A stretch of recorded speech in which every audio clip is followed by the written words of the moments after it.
Bonjour et bienvenue dans Écolo au boulot. Je suis Cassandre Joly et mon but est de donner du sens au travail à travers l'écologie.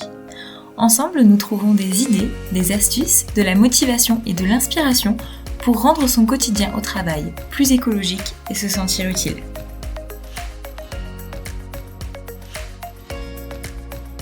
Les fêtes de Noël.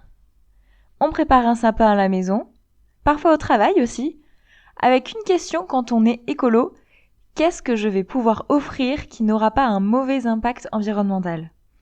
Que ce soit pour ses collègues, parce que la mode du Secret Santa arrive en France, on tire au sort un collègue à qui on doit offrir un petit cadeau, ou bien que ce soit pour ses clients et partenaires. Qu'est-ce qu'on va pouvoir trouver de pas trop cher, utile, original et qui fasse plaisir ? On va creuser différentes idées cadeaux dans cet épisode. Certains m'ont d'ailleurs été proposés sur Instagram, @écolo-au boulot. Merci beaucoup à celles et ceux qui y ont contribué.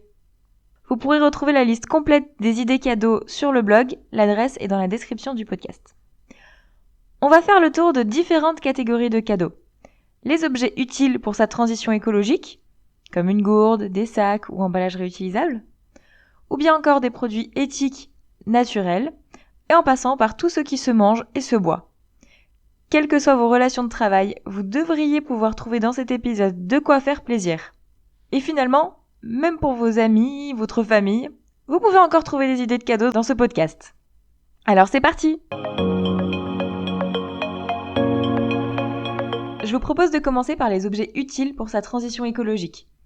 Ces petits investissements qui nous permettent d'économiser de l'eau, de l'énergie ou des ressources pour nos besoins au quotidien.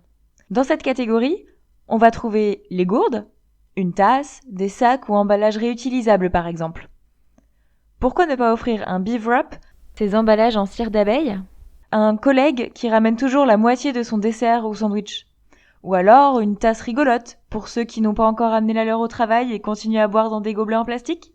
Ce type de cadeau est plutôt destiné aux personnes que vous savez un minimum prêtes pour changer ses habitudes. Un collègue qui vous a interrogé sur le zéro déchet, un client qui était content d'avoir un café dans une vraie tasse et pas dans un gobelet plastique par exemple. Mais à vous de voir. Ça pourrait tout aussi bien déclencher une prise de conscience et mise en action. Le principal, ça reste quand même de faire plaisir à quelqu'un. Ensuite, il y a les cadeaux qui se mangent ou qui se boivent. Par exemple, un très bon chocolat avec des garanties sur la production du cacao et l'éthique, le miel d'un apiculteur local, des fruits séchés artisanaux, une très bonne huile d'olive bio, du vin naturel. En général, ce genre de cadeau consommable fait toujours plaisir. En précisant les conditions éthiques ou naturelles de fabrication, vous donnerez un supplément d'âme à votre cadeau. Et puis, il y a les cadeaux classiques en mode éthique, écolo ou fait main par exemple. Dans cette catégorie, on trouve du savon ou des soins de beauté bio ou artisanaux, des bougies, des bijoux fait main, une belle décoration. Le principe, c'est de partir d'un cadeau classique. Vous pensez à un cadeau ? Voilà. Vous n'avez plus qu'à trouver sa version écolo.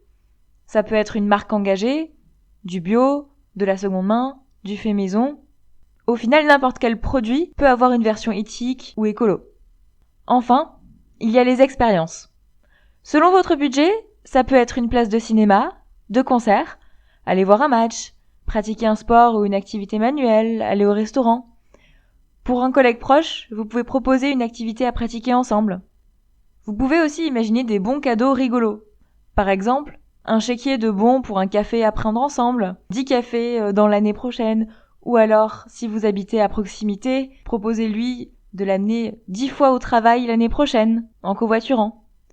Ça peut aussi être un bon pour un repas livré sur son bureau le jour où il n'aura pas le temps. Quelque chose que vous aurez cuisiné vous-même peut-être. Ou alors, 1 heure de votre temps pour l'aider à résoudre un problème, ou aider à trier des dossiers.